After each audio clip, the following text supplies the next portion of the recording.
2, Wing It.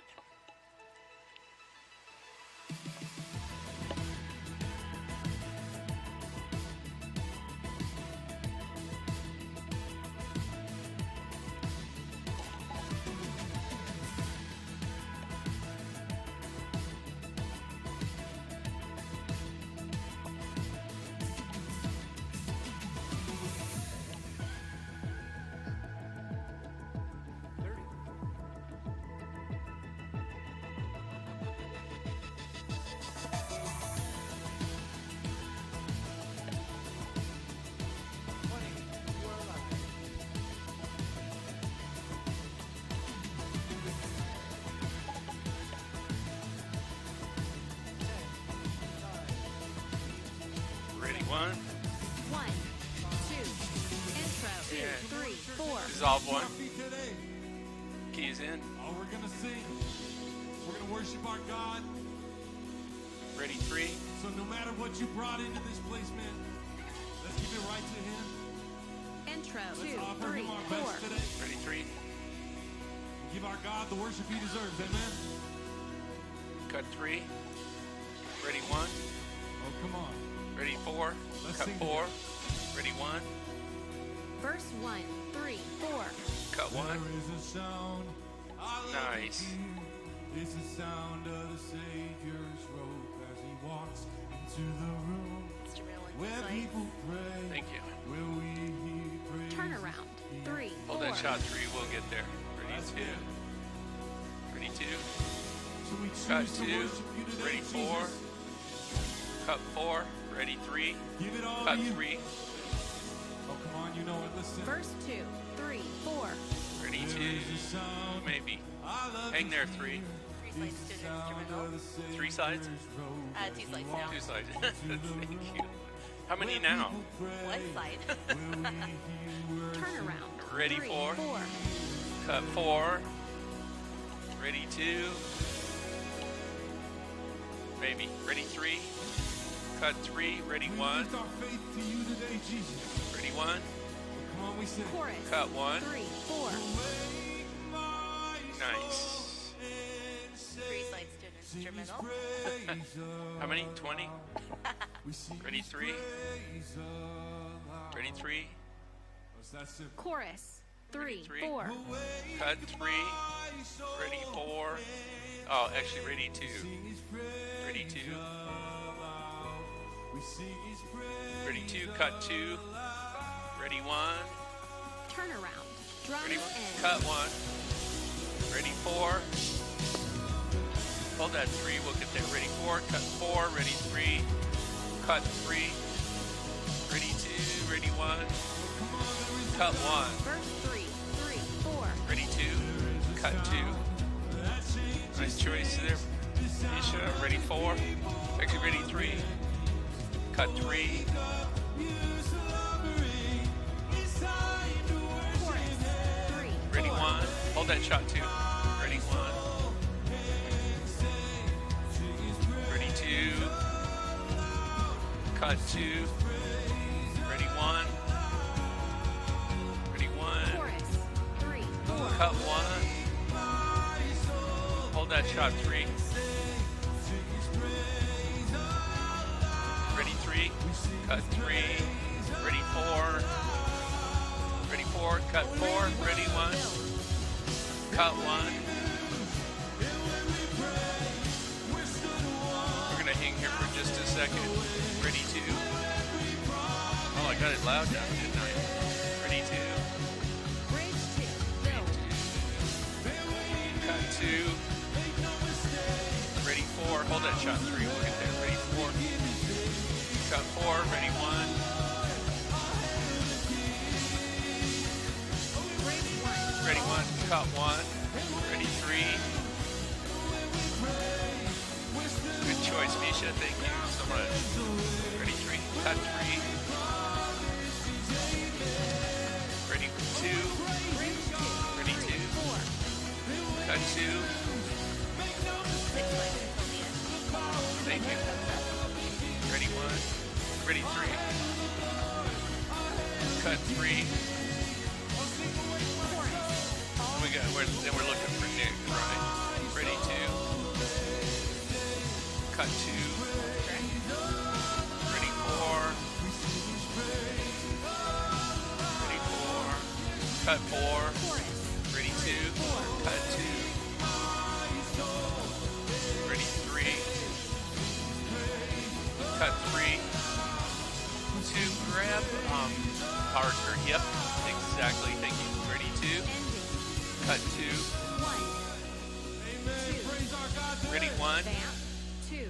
3. Cut 1. Amen. Well, welcome He to is still Rocky. in. Good to see you guys. Stay standing. We're going to keep on singing in just a minute, but so glad you guys Who's played. singing next? This weird weather. I don't get Parker. it, man. But hey, we'll We just need to roll with frame it. Nick on We got the- some warmer Oh, right. weather this Nick week. fra- And let's or- just take advantage of it. 2 Okay? frame him left. There you go. We're glad that you're here. Hang on, I've hold the noticed key. this. There you go. Tons of new faces. A over the little past bit several more weeks. centered. I want to say welcome. I'm Just sure a you felt tweak. welcome. And whenever you're ready, one of these weeks, swing by our Alright, go New ahead Here and pull table. the- We have or people put the that key in. would Okay, love ready to to meet you and take give you 2. any Perfect, information that's helpful for you. We have a gift for you. No, in just a few thank you. minutes, You we're going to be called all celebrating this. just a ton more All right, we baptisms. got the Isn't that cool to baptisms see being recorded each in week? red. And this is what we need to remember. I think that's the Our first faith one. is personal, but it is not a private key. thing. There's Okay. another And slide. Jesus Ready, even one. calls us to take that step Take into one. baptisms. Thank Jesus you. was baptized Keep himself. that shot, Misha. This public display, this This one in reverse public order, this- profession of our faith to say, I am with Just that's the key to it. Jesus. If you have any questions about baptism, we would love to sit with you and answer them the best we can. Meet with me or our staff. Grab us in the lobby. We'd love to walk that journey with you.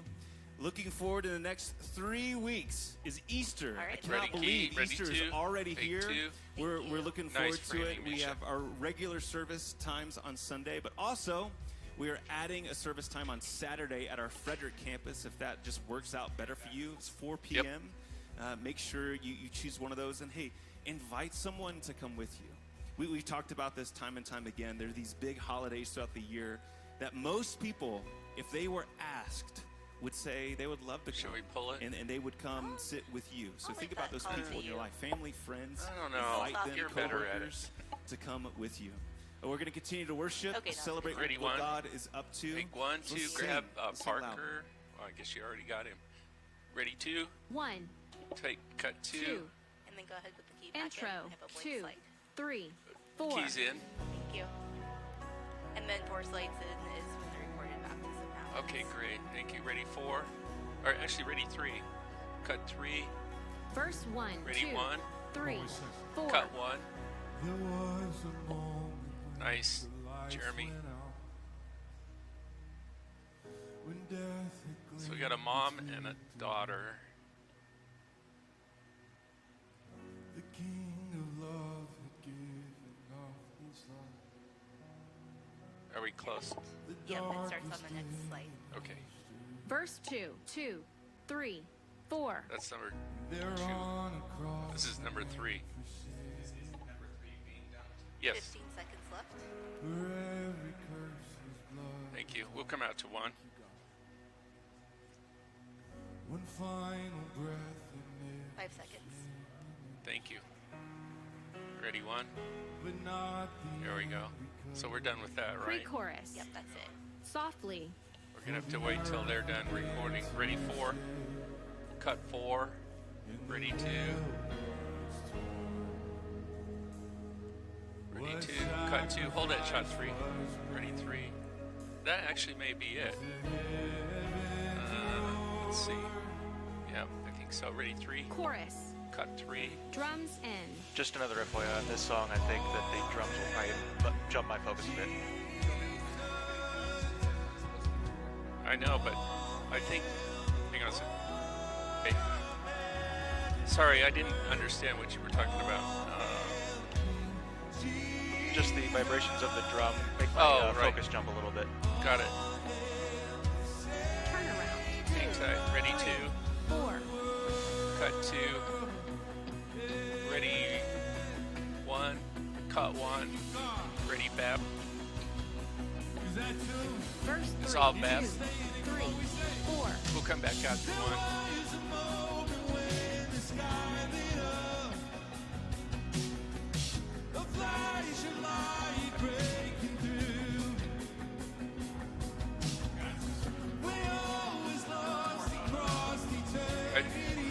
Ready, one. Hugs, hugs, hugs, hugs. Come on, hugs.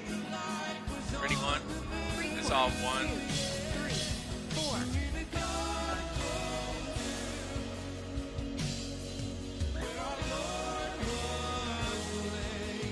Ready, four. Cut, four. Ready, three. Cut, three. Ready, one. Cut, one. Ready, bap. Dissolve, bap. 3, 4. We'll come back out to one. So hold that, Sean. Three, you can relax for a second.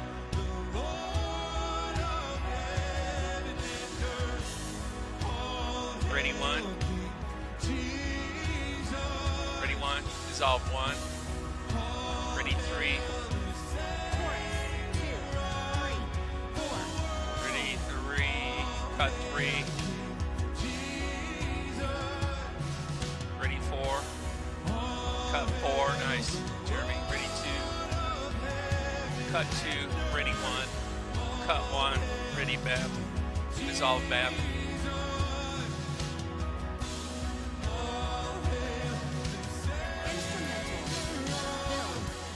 We'll come back out to one.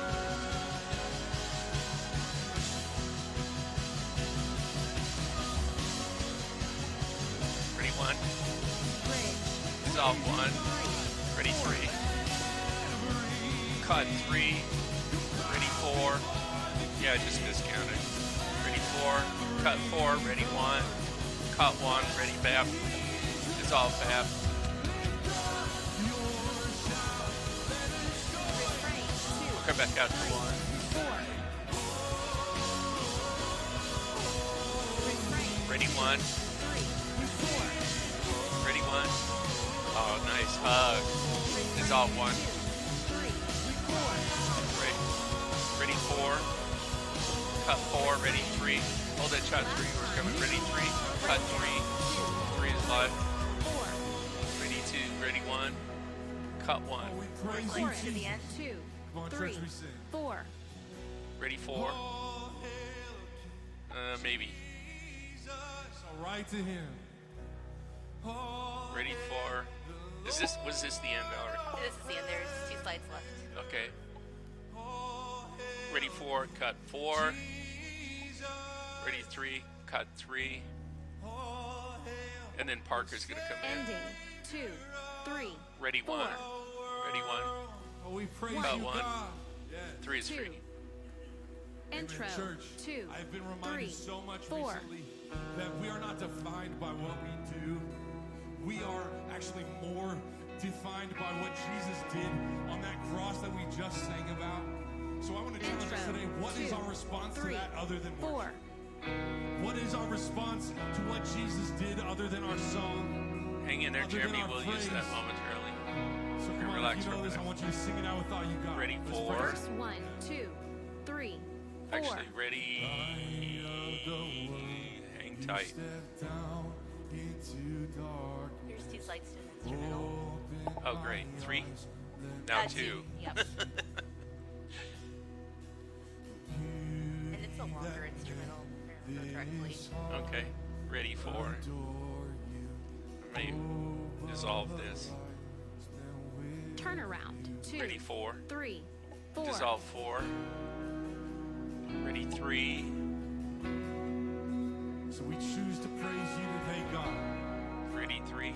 Dissolve, three. Ready, one. Turn around. 2, Despite our 3, circumstances, 4. Ready, one. fix our eyes on you, Jesus. Dissolve, one. Nice choices, guys. Come on, let's sing that again, church. Verse 1, 2, Ready, 3, two. 4. Dissolve, two. I can't tell what that is, Jeremy. Ready, four. Ready, four. Dissolve, four. Ready, three. Ready, three. Ready, three. Dissolve, three. Ready, one. Vamp. Ready, 2, one. 3, 4. Dissolve, one. Chorus. 2, 3, 4 slides to 4. an instrumental. Thank you. Ready, two. I'm gonna go back to cuts. ready 2, ready 2, cut 2, ready 3. Are you gonna rack that in, Jeremy, or? Okay, got it. Ready 3, dissolve 3. Very Turnaround. nice. Ready 1. Drums in. Ooh, nice, Jeremy. You called it. Ready 1. Dissolve 1. Beautiful. Absolutely stunning. Ready 4. Turnaround. 2, 3, I'm going to do 4. takes. What's my takes mean? Church, let's not hold back on worship to our God. Ready 3. Ready 4. Take 4. Come on, King of all days. Ready 2. 2, 3, 4. Take 2. Ready 3. I'm going to stick with you for a minute, Misha. Hang tight for a second. Ready 3. And ready 3. And take 3. My focus is jumping a bit. That's okay. We'll allow it. Thanks for letting us know. Ready 2. Dissolve, or take 2. Ready 4. 2, 3, 4. Hold that shot 3. Ready 4. Take 4. Ready 3. Ready 3. Soon. And take 3. 3 is live. Ready 2.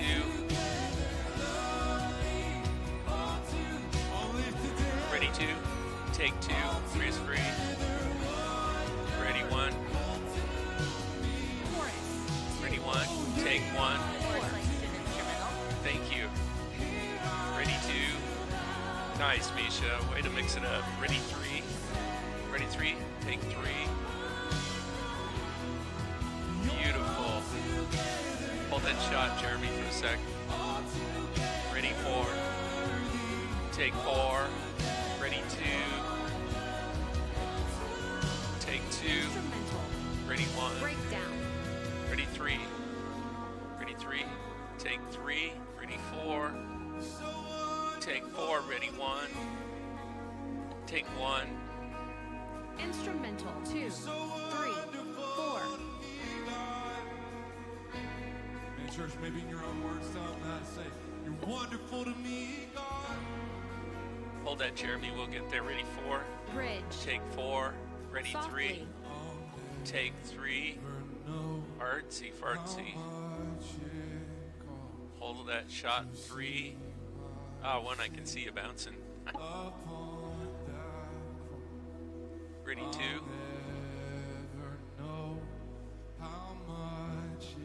Ready 2. Ready 2. Ready 2. Take 2. Bridge. 2, 3 is 3, free. Ready 4. 1.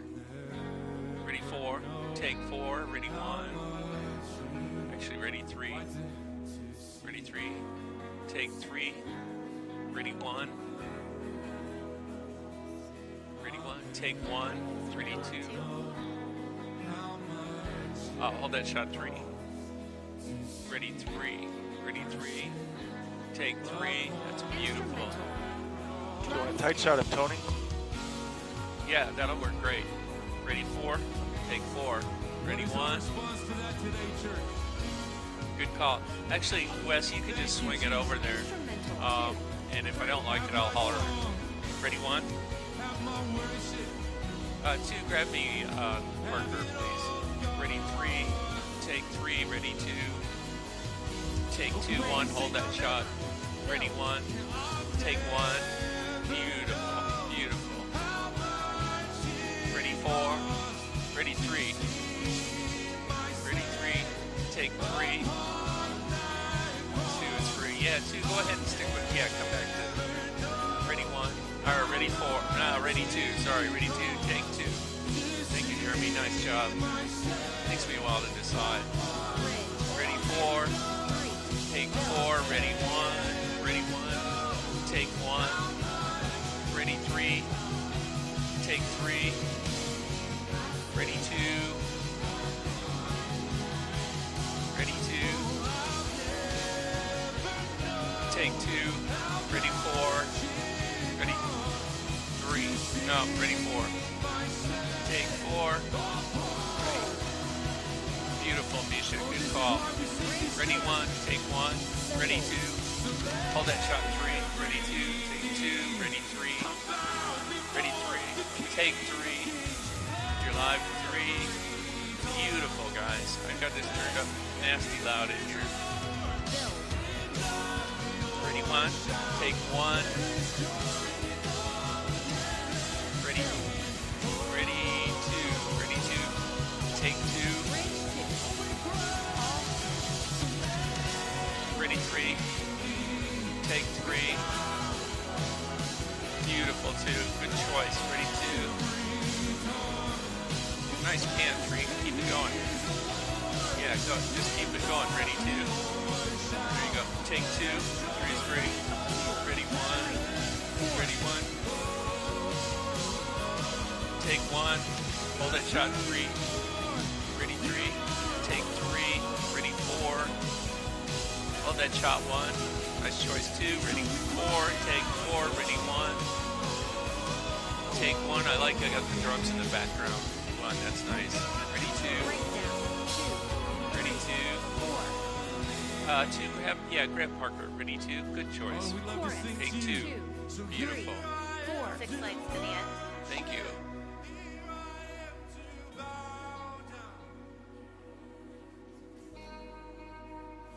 Sing it right in church. Yeah. Hang on to that 3. You're all We'll use it. together. Ready. Ready 3. I don't know. We're almost done here, aren't we? Yep, 3 slides left. And then we're going into the stream, right? Parker's gonna pray. 1. Grab Parker Tag tight. 2. You're 3. all 4. Ready 3. Cut 3. Yeah. Nice Tag framing. 2. 3. 4. Ready 2. Ending 2. Cut 2. 3. Ready 1. 4. 1. 2.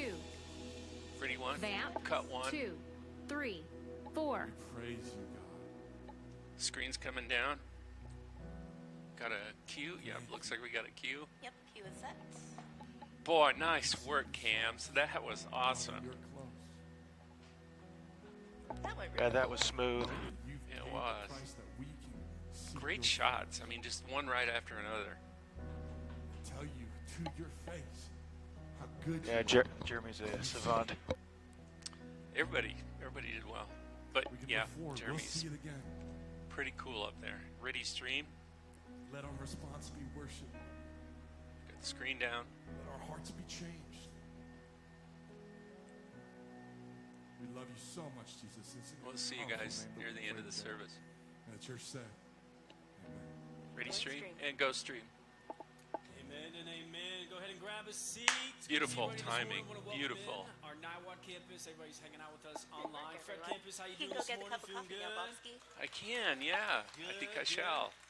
It's always good to be together. Bobski's If you off are comp. new around here, my name is Matt. I'm the lead pastor, and after service, I'll be hanging out in the lobby. So feel free to come up and say, "Hey, we'd love to get to know you, get connected with you a little bit." But we find ourselves in the midst of a series that we started over a month ago called "Greater Than." We've been working through the book of Hebrews, and just a reminder, we don't know who wrote the book of Hebrews, but the reason why we're kind of working with some math equations over the last couple of weeks is the book of Hebrews offers us an encouragement, a challenge, a reminder that essentially Jesus is greater than everything. Because while we don't know who wrote the book of Hebrews, we knew who the author was writing to, and he was writing to a group of people that were in the midst of potentially a really difficult season of their faith and of their life, and they begin asking some questions and some ideas about, is this thing worth it? Is Jesus really worth it? Is Jesus really who he says he is? Maybe we should just go back to what we knew, or we should just go back to what we're used to. And the author of Hebrews comes in and just over and over and over again keeps reminding his audience, don't forget, don't go back to that. Come on, Jesus is just going to be so much better than that. And so week one, we spent some time talking about, look, how Jesus is just greater than the prophets, which for a predominantly Jewish audience would have been so radical. It would have been so radical.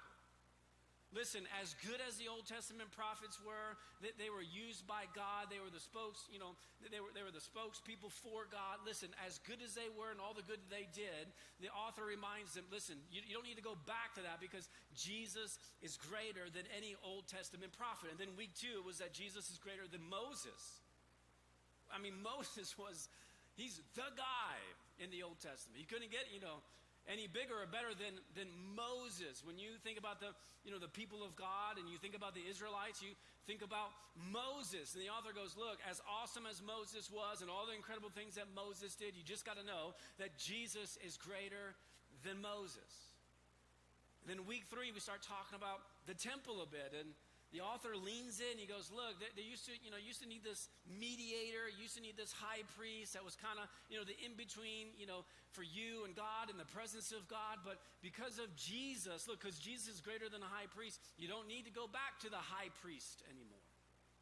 You don't need to go through these Old Testament, sacrificial, rituals and all of these things for the forgiveness of sins. You don't need to do that anymore. Why? Because we have Jesus, and Jesus he's just greater than the high priest. You don't need a high priest. Jesus is your high priest. You can't get any higher than Jesus. And then last week, Ben, we kind of talked a little bit about this idea of the old covenant, that Jesus, again, he's just greater than the old covenant. What Jesus is bringing, he came to fulfill the law. He did what you couldn't do. And ultimately, his sacrifice, it covers not just some of our mistakes, but all of our mistakes. The reason why we're not, sacrificing goats and lambs up here this morning is because the Lamb of God, Jesus himself, came and was a sacrifice for the sins of the world, which means that he is greater than the old covenant. And so that's just where we've been. The reason why we've been, dealing with some mathematical equations over the last 4 weeks is because the author just over and over and over again keeps saying, look, don't downplay Jesus. Don't minimize Jesus. He's greater than everybody and everything. And so we work through all those mathematical equations, and then we get to this point in the book of Hebrews. We're going to be in chapter 11 and 12 today. This is kind of like if this is all true, so what? So what? I mean, some of this is kind of heady, this is kind of knowledge, and, we're being reminded. But if all this is true, then how does it actually apply to you, tomorrow morning when you're stuck in traffic going to work? Why does this matter at all for the week that you have upcoming? How do we interact with this a little bit? And the author, so he kind of gets to this place where he's given us, look, all the greater thans, all the mathematical equations, and then he gives us this metaphor, okay? And how do we apply this? How's this good for kind of like training in our own spiritual formation? So he goes, okay, let me give you a metaphor in chapter 12. And some of you, you're going to hate this metaphor. We've talked about it before in church a little bit, but most of us, we hate doing this. And so this is a metaphor we would prefer not to think about. But essentially we get to chapter 12 and he goes, look, the reason why all of this matters, because I want to give you a metaphor about how we run. Get excited, okay? Come on. We run it. We run it. Now, I have a love-hate relationship with running. I've talked about this over the years. I'm not a naturally good runner, but I enjoy the discipline of running.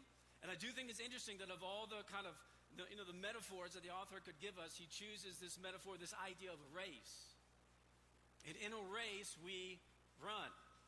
And some of you have never been in a race that you run in, you know what I'm saying? Because you hate running. But the last time some of you run, the reason why you ran is because there was something with teeth that was chasing you, you know what I mean? Which I totally get, which this morning we were joking around because I was like, look, in the context of running away from something that could potentially eat you, you don't have to be the fastest, you just can't be the slowest. That's right. You just can't be the slowest. And someone said, well, if you are the slowest, just kick somebody else. And I said, that's murder, I think. Okay, I think that's murder. I saw this bumper sticker a couple of weeks ago.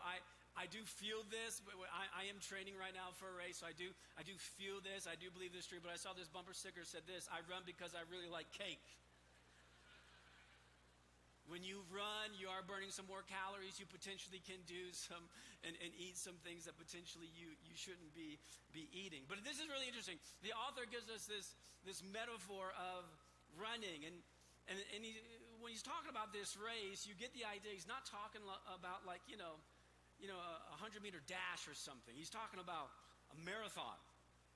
He's talking about your life. And the reason why most of us, and we already know this, the reason why most of us have never run a marathon, in fact, less than 1% of our population runs a marathon. And the reason why is because running a marathon is hard. And we also know this other truth, because we're all living it this morning. Life is hard, isn't it? And so the author goes, okay, let's compare our lives to a race. Because running a marathon is hard and life is hard. Don't forget, he's writing to a group of people who are in the midst of some hardships. Because it's hard, isn't it? And he starts leaning in even in chapter 11, because you think about the idea of a race, and I have not run a marathon yet. It's on my bucket list this year in the fall, but I have not run one yet. But I've been to plenty of marathons. There's a couple of things that I know to be true, that in the midst of a marathon, there's this energy that comes from the crowd. There's an energy that comes from the crowd. If you've ever been at the starting line of a marathon, there's just, depending on the size of the race, there could be hundreds or thousands of people. And not only is there like energy in your legs and in your lungs from your training, and you're kind of amped up too because you're excited, you got some adrenaline pumping. There's energy that comes from the crowd. And what you kind of pick up on what the author's kind of saying is like, look, at the beginning of the race, there's this energy. You've got people that are cheering you on, and then you get into the race. In fact, the hardest miles aren't the first couple of miles. In my opinion, and I've done a half marathon, I've not done a full, but the hardest miles in the race are not the miles at the beginning or at the end. They are in the middle. Because the middle of the race is when you're out there, you know what I'm saying? I mean, the people who really care about you and love you, they track out there by themselves. But just in generally speaking, the crowd is going to be at the starting line and the finish line. And it's the middle miles you start thinking some wild stuff. You just start thinking some wild stuff. If you want to know what's going on in your heart and in your mind, go run today. Go run without any headphones. Go run by yourself. And somewhere along the way, there's going to be some things that start popping up, and you're going to be questioning all kinds of things. Because when you're out there, by yourself in the middle of a difficult race, things get real. Things get real. And so the author in chapter 12 is essentially going to give us some encouragement. This is how we run this race. But before you get to chapter 12, he hangs out in chapter 11. He goes, listen, in this conversation of endurance, of kind of, getting through this race, he goes, look, there are so many people. I just want to tell you before you kind of, before we start running and we're getting into mile 10 and 12 and 17, before you get into it, you just got to know there's so many people cheering you on. And Hebrews chapter 11 has been called the chapter of the heroes of faith. The author starts naming all these people that have come before you. Abraham and Moses and Noah and Sarah and Joseph. These people who are runners. They've come before you. They've run the miles that you haven't gotten to yet. And unfortunately, sometimes we read Hebrews chapter 11 and we see the title. These are the heroes of faith. These are the heroes of our faith. These are people who are faithful. These are people who strive to be obedient to what God called them to. And we kind of, we think of a hall and we make statues of these people. And we put them up on a pedestal and we just start thinking, man, I could never, wow, Moses, wow. And Noah, wow. Abraham, whoa, these are the iconic figures of our faith, and we start to make them more than what they are. And as you read, Hebrews chapter 11, you get to the end of it. This is a very interesting line at the very end of it. After all these faithful people and who have come before you, who have run races, and then you have this line here that says, now these were all commended for their faith. The reason why they're in, Hebrews chapter 11, because they were faithful. And yet none of them received what had been promised. That's an interesting line. None of them have received what had been promised. There's an encouragement here that in the midst of reading, all these characters, here's what I think, that if you would have saw their resume at the end of their life, or if you would have saw their how much money they had in their bank accounts, or kind of how they crossed the finish line in their own metaphor of how they ran, I don't think you and I would really consider them to be successful or impressive. What made them impressive was their faith. what made them impressive was their obedience, not necessarily about what they accomplished. And in fact, what's interesting, you read through Hebrews chapter 11, you see all these characters, they're just like you and me. They didn't always get it right. They have their own flaws, but they were faithful. They just kept on trusting God in the midst of the difficulty. And the author goes, look, and you have an advantage. They had a disadvantage. They had a promise. They were promised that there was somebody who was coming that could do for them what they were going to be able to do for themselves, but they didn't live long enough to see the promise. They weren't around when Jesus showed up that first Christmas. They weren't able to be one of his first disciples that we read about in the Gospels in the New Testament. They just weren't around yet. And so the author goes, he's kind of like leaning in a little bit. He's talking about, listen, you have a great crowd who's cheering you on in the context of your race. They're there at the starting line. You got Noah who's just cheering you on, going, look, God told me to build this boat. It took me so much time. People were making fun of me, but I just kept building. So if God tells you to build something, build it. You're like, yeah. You have Sarah who's, at the starting line, of your race, of your spiritual formation. And Sarah's going, look, I thought I was too old to have a kid and I didn't think it would ever work out. But I'm just telling you, when God says he's going to do something, he'll do it. So just keep trusting him. Just keep believing in him. Just keep going. You go, yeah. The author goes, look, you got all these people who they were faithful. They weren't perfect. They were just faithful. And yet, you've got somebody else cheering you on. They had the promise, but they didn't have the person. You have the promise and the person. You've got Jesus. And oh, by the way, if you weren't paying attention over the last 10 chapters, Jesus is greater than everything. You've got incredible heroes, of the faith, but here's the deal. Jesus is greater than all of them. So they're cheering you on in the midst of this race, but there's more to it to run a successful race. So here's just 3 things that comes out in Hebrews chapter 12. And again, if you've been in church for a long time, you may have heard these things, but essentially, here's the reminder for us this morning. Here's the application of how to run a good race. Here's step 1. You're going to love this. Lose the weight. Lose the weight. That's how you run a good race. The lighter you are, the easier it is to run. You know what I mean?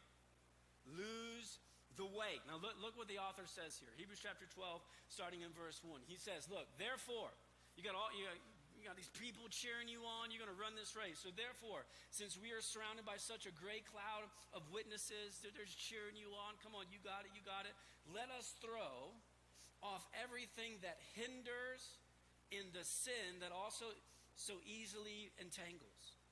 And let us run with perseverance the race. I'm spitting all over the place. And let us run with perseverance the race marked out for us. Now, this is interesting to me. He goes, look, there's 2 categories here. And the more weight you have, the more difficult it is to run. That's how it works. The more pounds you're moving, the more energy it takes. So he goes, look, you want to be as light as you can when you're running this race. And there's 2 things here, okay? There's some things that can hinder you, and then there's sin. Now, I think we know the category of sin. These are things that you shouldn't do that potentially you do. Your life can potentially become more difficult because you're doing things you shouldn't be doing. If you do things you shouldn't be doing, there's consequences that come from that, and potentially this race that we call life can be a little bit more difficult. But this is interesting. The author creates this other category. He goes, look, there's also some things that aren't necessarily sin. They just hinder you.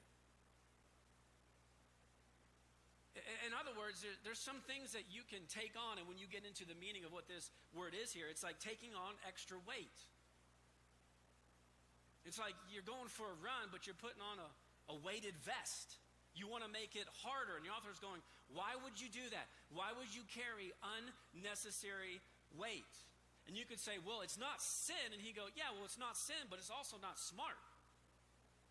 Running a marathon is hard enough. Why would you want to tack on some things and make it harder?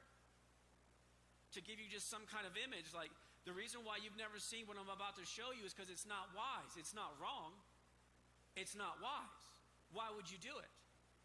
If you were training for a marathon and then you showed up on race day, and I just picked this thing because I just thought, image-wise, it looked kind of funny, but this is a person running a marathon carrying a crock pot. You've never seen that before, have you? You've never seen that before. Is it wrong? Is it a sin to run a race with a crock pot? No. Is it a sin to have a crock pot? I think crock pots are great. Set it and forget it. Put it in the morning, set it, come home. It does what it does. It serves its purpose. It's able to cook something that you don't have to be around for and all that. And you could run your race carrying a crock pot, but why would you? Why would you? It's hard enough. 26 miles is hard enough. Why would you put a weighted blanket on and carry a crock pot and make the race harder? The author says, look, you should throw off everything that potentially could hinder you. We're not talking about sin. There's sin. Like, yeah, don't make poor choices. Make the right choice. Be obedient. Trust what God says to you in every area of your life. But then there's some potential things, some extra weight you could take on. But why would you take it on? Why would you choose to run your race with this thing? And this could be a variety of things. I'm just going to take one that I think potentially is at the very top for most of us in our culture today. We don't even realize that we're running our metaphorical race with what I would call like a crock pot. But one of the things for all of us this morning that I think we've got to be aware of in the context of the culture in which we live, we may not even realize it, but in our race, our crock pot for most of us is this word: hurry. Hurry. We're in such a hurry, we don't have time to be holy. We're in such a hurry. Now, can I just ask you a question? I think hurry is like a crock pot in your spiritual race. And if I was to show up for to run a marathon, I'm carrying a crock pot, you would say to me, why do you have a crock pot? Right? And there's basically no good answer I could give you, could I? If you come up with a good reason of why I should run a marathon with a crock pot, let me know. In the context of your life, if you're just hurried and someone comes up to you and says to you, why are you choosing to run your race with this crock pot, what would you say? Well, Matt, why are you in such a hurry? How would you answer? This is very interesting. How would you answer this question? Why are you in such a hurry? Who's telling you to be hurried? We have plenty of scriptures in the Old Testament, in the New Testament, to spiritually to be still. And yet, in the context of how we run, this is so interesting to me. We are, for those of us who are Christians this morning, if you're not a Christian, you don't have to take this on. You can be as hurried as you want, although I don't think it's a good way to live. But if you're a Christian this morning, think about this. In this metaphor of running your race, I think one of the big tensions that we all face is we're trying to run this race that God has called us to while carrying the expectations of the world with us. There's things that the world is telling us that, hey, you should be these things. In the context of the race that you and I are called to run, I'm just telling you, I think these are just crock pots. This week, I think God is less concerned about what you achieve, and He's more concerned about who you are becoming. And the only way for us to become more like Jesus is to spend more time with Him. To spend less time with Him means you become what you pursue. And my guess is whatever you're being hurried over is what you are pursuing. And I think the author of Hebrews would go, why are you carrying that crock pot for? This race is hard enough. It's hard enough. You could pick a variety of things. You could get super practical with this. Again, I keep trying to find the goodness in social media. Have you found it? Have you found it? Throw off everything that hinders you. It's hard enough. Life is hard enough. Why would you put on a weighted blanket? Why would you begin carrying a crock pot? Well, it's not wrong. Well, no, it's not wrong, but is it wise? Is it helping you? Or is it hurting you? Is it hindering you? Is it keeping you from running at the pace that you could run at? Well, it's not wrong. I know it's not wrong. But is it wise? Here's the question. What are you carrying that isn't a sin? I'm not saying it's wrong. I'm not saying it's wrong. But is it making your race harder than it needs to be? Whatever excuse you have this week from spending time with Jesus, if that thing isn't sin, it still just might not be wise. And maybe it's holding you back. This isn't popular in our culture. But maybe it's holding you back. I guarantee you, God is less concerned about what you achieve this week. He is more concerned in who you are becoming. Who are you and who are you becoming?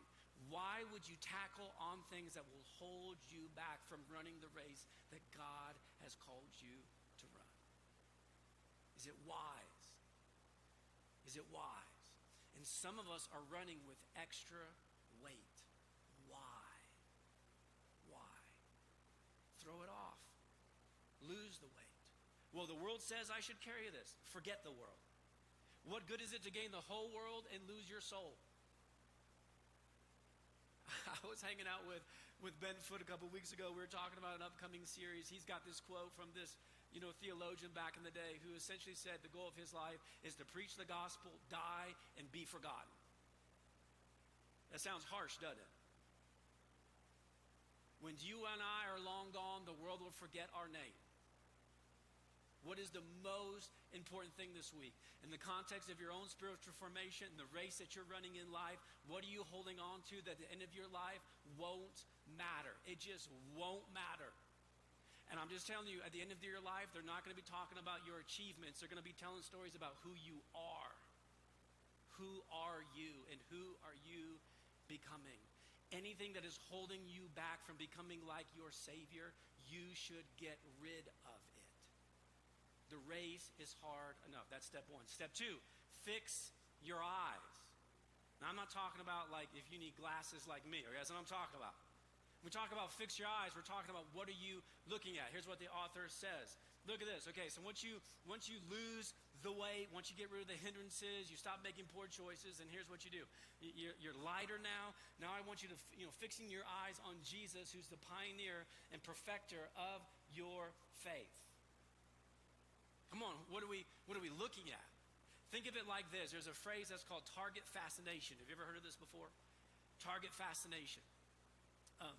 If you're a parent and you've ever taught, a child to drive, anybody like that here? Yeah.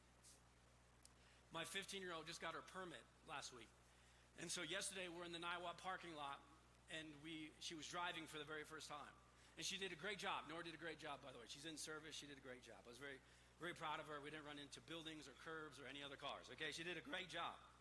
But one of the things you got to think about, which I was really watching with her, and she didn't do this, but this wasn't true with some of my other girls. But target fascination says this: we essentially go in the direction in which we're looking. We go in the direction in which we're looking. And if you've ever been a parent who's teaching your kid how to drive, you know this. The reason why you tell your kid, you keep looking forward, keep looking forward. The reason why when you're driving and you're texting at the same time, you say to your kid, don't do what I'm doing, okay? Don't do what I'm doing. The reason why you say that is because you go in the direction in which you're looking, which means there's a trap that when you're driving that you tend to just, you tend to do, you just kind of tend to do this kind of deal. You don't realize it. Target fascination. You just zoning in. And what this word here says when it says fixing our eyes, it's essentially saying, look, get rid of all the other distractions and just become fascinated. Become fascinated on this one thing you're looking at. Just don't worry about everything else. Just fix your eyes on this. Become fascinated with this. Lean your gaze towards this. So fix your eyes on who? On Jesus. On Jesus. This is why here, at least at this church, we're going to talk more about Jesus than anybody else. You with me? We're just going to talk about Jesus more than anything else. The reason why our mission statement is to know who? To know Jesus and love like him. And there's people that, they'll write into me and go, how come we're not talking about this? How come we're not talking about this? How come we're not talking about this?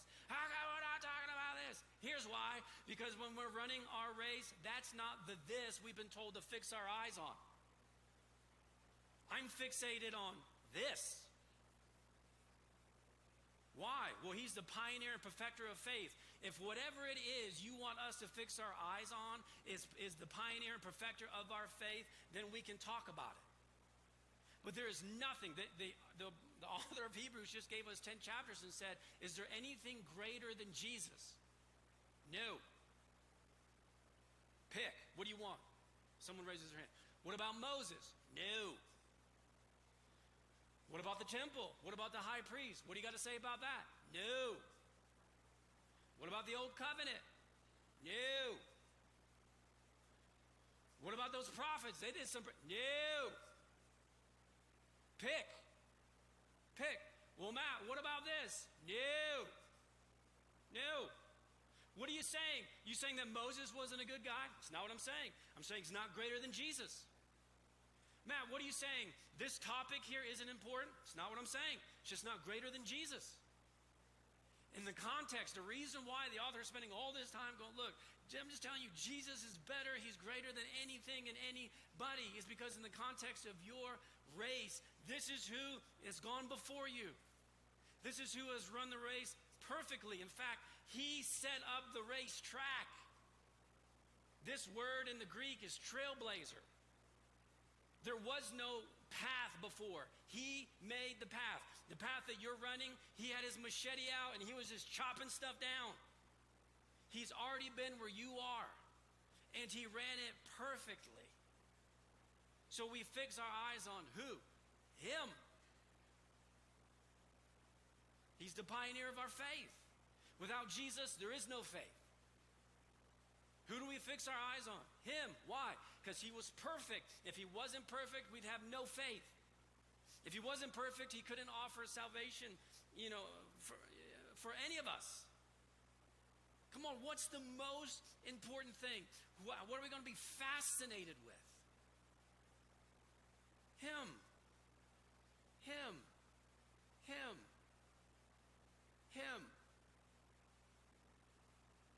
He is the most important. Why? Because he's greater than everything and everybody. Well, Matt, how come we don't talk about this person or this person or this person, or you missed an opportunity to talk about this other person of faith? Listen, there's some heroes of faith in chapter 11. They weren't Jesus. And in the context of our race that we're running in this hard life, it's we fix our eyes on Jesus. I don't have to worry about Jesus. I'm just getting worked up a little bit. Can you feel a little bit? I'm just getting worked up a little bit. Sorry. Listen, this gets me in trouble. I'll just say this out loud. Whatever. Okay, look. People say to me, oh, Matt, how come you didn't address this person or this person or this person? Here's why. Can I just tell you a second? Here's why. Because in the presentation of the gospel, in the context of your salvation, that person doesn't matter at all. They don't matter at all. And here's what we keep doing, and we need to learn. This is what we have to learn in the context of our faith. We keep trying to, get these other people, me and, whatever. And don't follow me. Don't fix your eyes on me. Fix your eyes on him. Him. I made mistakes this week. Are you with me? If you really knew me, you wouldn't want to hang out with me. Okay, look, come on. That's not true. I think I'm an okay guy. But look, fix your eyes on him. Well, Matt, how come you're not talking about that guy? Because I don't know that guy. And here's what we do in our Christian bubble. We go, oh, this guy, he's so good, blah, blah, blah. He's the best. He was all this. And then that guy dies, and 6 months later, we find out he was doing things he shouldn't have been doing. And then people are going, who know nothing about Jesus, going, there you go again. They're just all these hypocritical Christians and blah, blah. Of course, because nobody's telling you to fix your eyes on that person. It's Christ. It's Jesus.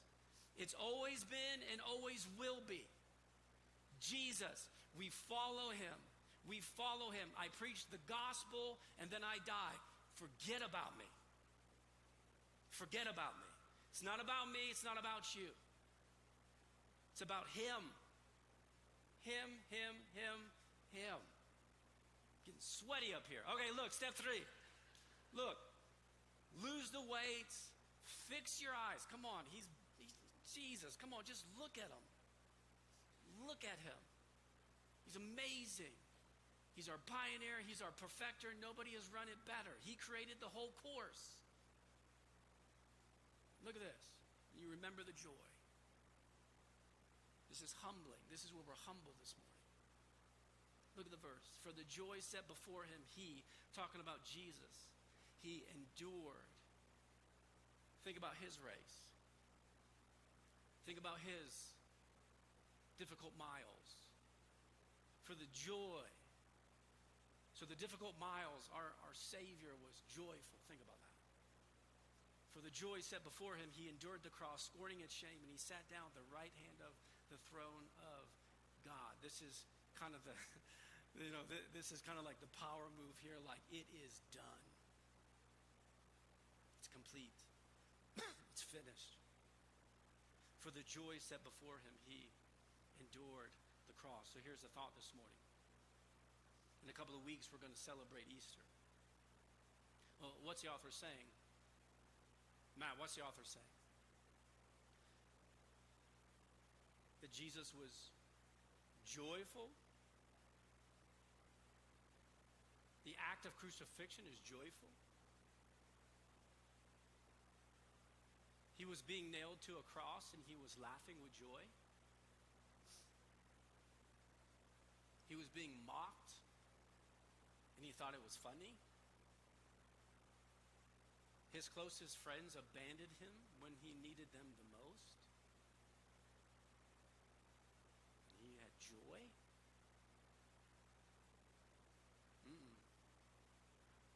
For the joy set before him, he endured the cross. He endured it. Well, then where's the joy? Where's the joy? The joy wasn't in the midst of the circumstances he found himself in necessarily. No, it was incredibly painful. Why is there joy in the midst of pain? Well, here's why. Because he understood the purpose for why he had to run these miles of his race. The reason why he was joyful is because the joy that was set before him, it was you. It was you. Jesus was fully aware of what the cross would bring. Why is there joy? Because of the pain of the cross? No, it's because of what the cross was going to offer to you and to me, and he found joy in that. Here's another mathematical equation. Jesus plus the cross equals your freedom. Here's the joy. When you're running your miles and you're having some tough miles because life is hard, how is it possible to continue to run with joy? Here's why, because you're free. You're free. Because of Jesus and because of the cross. For those of us who believe that Jesus is who he says he is, and we believe that Jesus died for the sins of the world, you and I this morning, for those of us who believe we are free people. You cannot take that away from us. That as we're running our race and you get to mile 17, you begin questioning everything in your life because life is so hard. You always can able to say this, but I'm free. I'm free. And the one who I'm fixing my eyes on is the one who offered me this freedom. So look at what the author does here. Look at this, verse 3. So consider who? Consider him. Consider Jesus, who endures such opposition from sinners so that you will not grow weary and lose heart. This is interesting. This isn't about like, you don't lose this race because your legs get tired. This is interesting. In this metaphor of running, we're not talking about like endurance through your legs. We're talking about endurance through your heart. Here's why. Because you don't quit because your legs give out. You quit because your heart gives out. This is a battle for your heart. This is a challenge for your heart. And here's what the author knows. When you consider him, your perspective shifts. Consider him. Consider who? Consider the one who's already come before us. Consider the one who's at the finish line cheering us on. Consider him who has been at mile 17. Consider him. Because here's what I know to be true in the difficulty of life. Doesn't matter if you're a Christian here or not this morning. Here's what I know. That when you're in the most difficult, brutal days of your life, you don't need another inspirational quote, do you? Spare me. I don't need another inspirational quote. You know who I need at my mile 17? I need a person. And his name is Jesus. And I fix my eyes on him. The pioneer and perfecter of our faith, my faith. Consider him. Consider him. Consider him. Thinking about giving up? Consider him. Getting super tired? Consider him. Thinking about going back? Consider him. Consider him.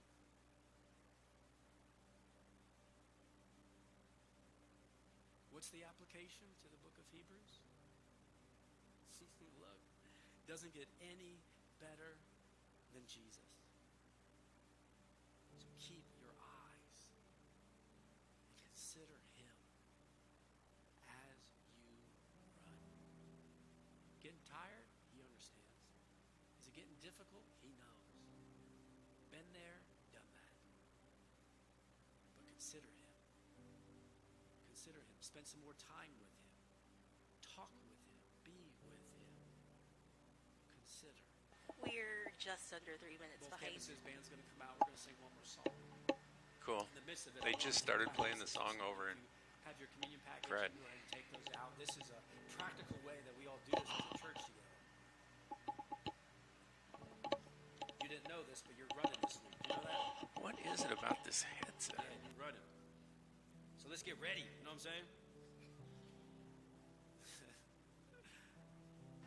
If you haven't been training, don't just go try to run a bunch of miles this week, okay? It's a good spiritual metaphor. It lacks physical application. Just walk a little bit. So, In the midst of the one song we're will about to open sing, with you. That looks to be a stand, good be shot. seated. If you've never taken communion before, this is a reminder for us as we take the bread and the cup that Jesus' body and his body was broken, his blood was spilled, so we consider him this morning. Without Jesus, we have no hope. Without Jesus, we have no joy. Without Jesus, we have no freedom, so we consider him. We consider the race that he ran. But can I encourage you, before you take 92.5 communion, that you would be bold BPM. enough to That's awfully walk over with me precise. this morning? That is precise. Just I've never heard ask a him. fraction of a BPM Lord, before. is there any weight that I'm carrying? Beats that I per need minute? to carry? Yep. But 92 and a half, how do you count a half? How will you be Very good question. fixing your eyes on Jesus this week? In the context of your race? And in the midst of your difficult days, do you still experience joy? Can you hear all that crinkling? Because of the I truth of do. the gospel, that no matter how difficult life gets, did you know this? If you're I mean, I'm not moving my head, but it there still will be a day that crinkles. you will stand face to face with your Savior. I wonder if it's Praise God, just we like a will spend loose eternity with him forever. something in the headset. I guess it's not loose though if I shake my head. Yeah. The microphone doesn't bounce around. Shall we consider him this morning? The one who endured. Okay, this may be loud for a second when we first come up He because kept his eyes on I'm the trying to joy hear him. of the gift. I turned him up in my speaker too because his voice dropped so low. Saved people. Yeah, Grace-filled people. May we run and hinder. May we run so we'll see what this looks like, but we're gonna go Norm and then I'll switch to Cam on. In the midst of the difficult Hopefully. days, we don't worship quieter, we worship louder. When you're ready, take the bread, take the cup. Let's sing together. Ready, Norm? 1, 2, Go Norm. intro, 2, dissolve 1. 3, 4. Yay! And key is in. Up there. Ready 4. Cut 4. Ready Intro, 3. 2, 3, 4. Ready 3. Cut 3. Ready Verse 1. 1, 2, 3, Cut 1. 4. Nice, Jeremy. Good choice. If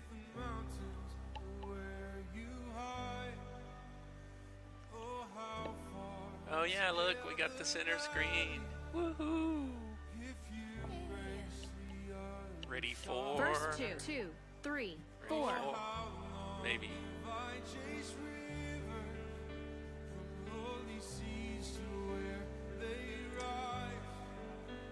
2, that's a good shot. Hang on to that. We'll use it momentarily.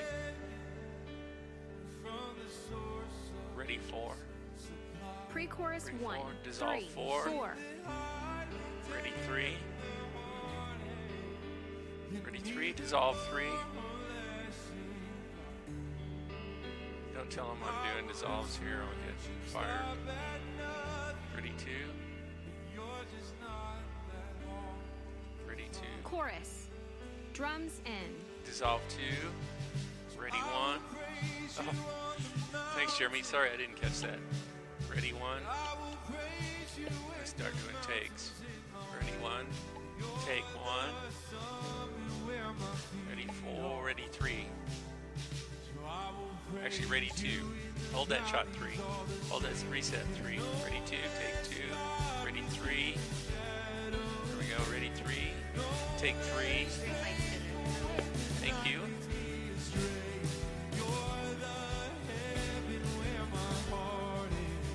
Ready 2.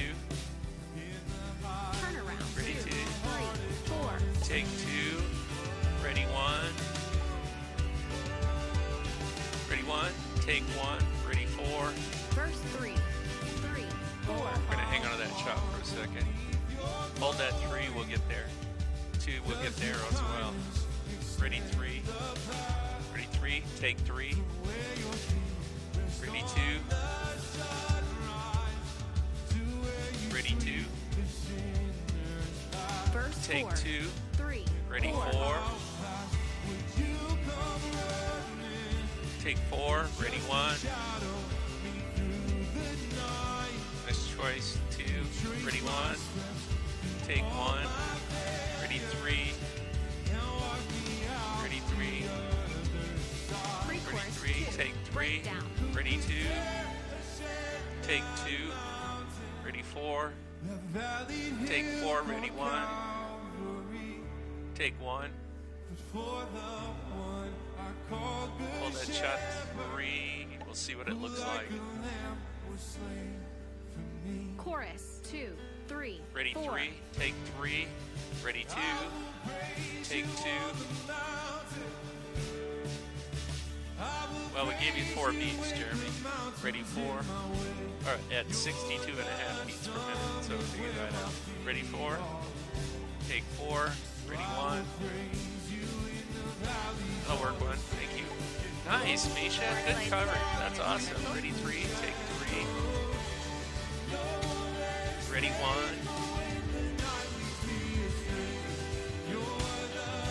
I should be switching. Good shot. Ready 1. Take 1. 3 is free. Ready 2.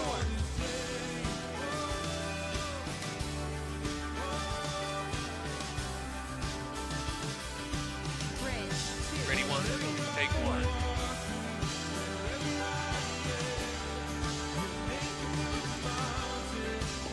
Ready 4. Take 4. Ready 3. Take 3. Ready 1. Ready 1. Take 1. Thank you.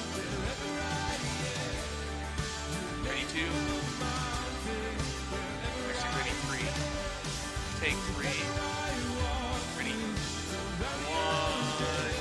Thank you. Ready 2. Thank you, Misha. Ready 2. Take 2. Turn around 2, 3. Ready 4. Take 4. Ready 1. Ready 1. Take 1.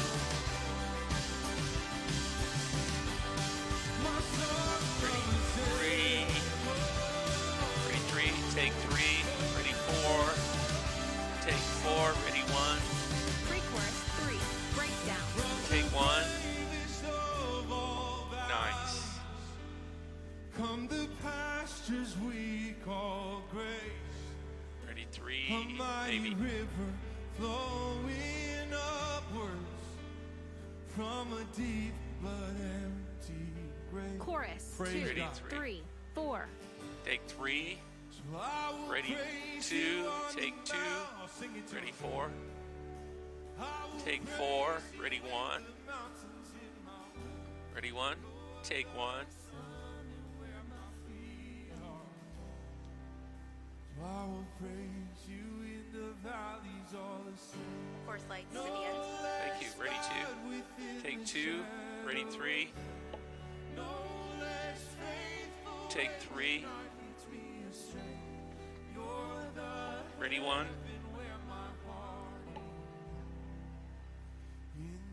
Ending. 2, Ready, 1. Take 3, 1. 4. 1, 2, Oh, we praise you, 1, God. 2, Yes, 3, amen. 4. Yes. Jesus, we love you. I have Vuja Day. Help us to I've fix never our been eyes here, on but you. yeah, I have never been here before, and I have no idea what's going to happen next. Because we know that you are in the midst of Got our it and you are dismissal greater than slides all. after Parker prays. All right, I'll take the We're good. key out. We love you Keys so out. much, Jesus. You still don't want to In put your it up, name, the though. I church think it prays. starts a timer or something. Amen. Yeah, it starts Hey, church, we music or love- something weird. Yeah, thank you, Jesus Jeremy. loves you. Jesus is greater than whatever you brought into this place.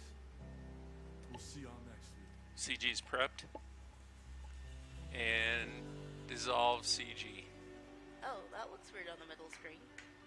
Really, what happened? Oh, it still is. He's got Huh. lyrics on the middle screen. Well, how do we fix CG2? I do not know. Oh, I can fiddle with it, but I'll get in trouble.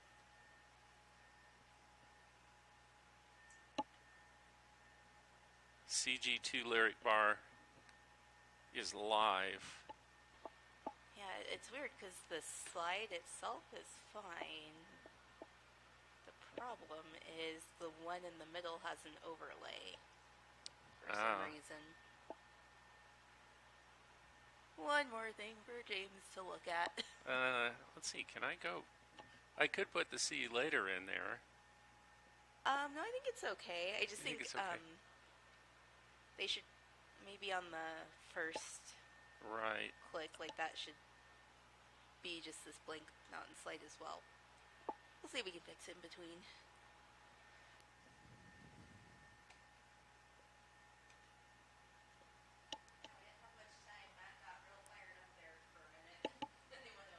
Did he?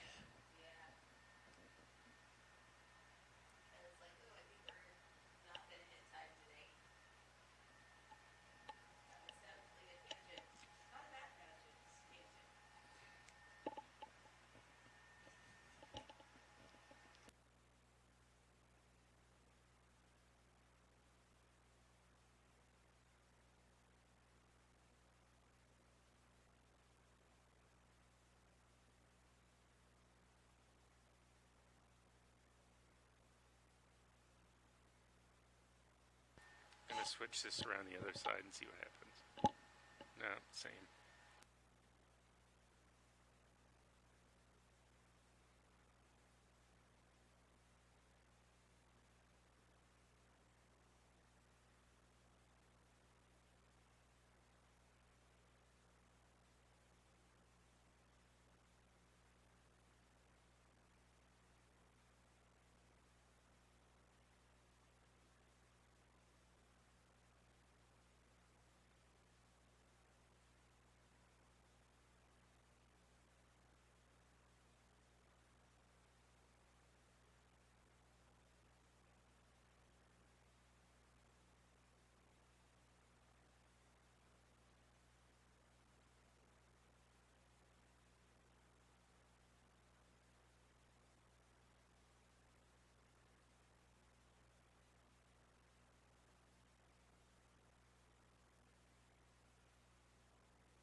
Yep, if you want to go ahead and pull the screen up,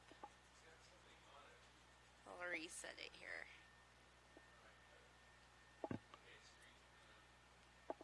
Okay.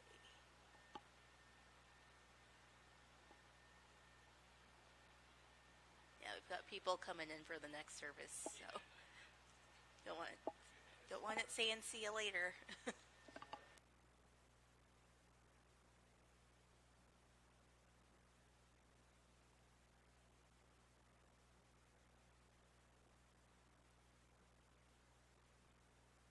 We have, let me show the timer. 14 minutes.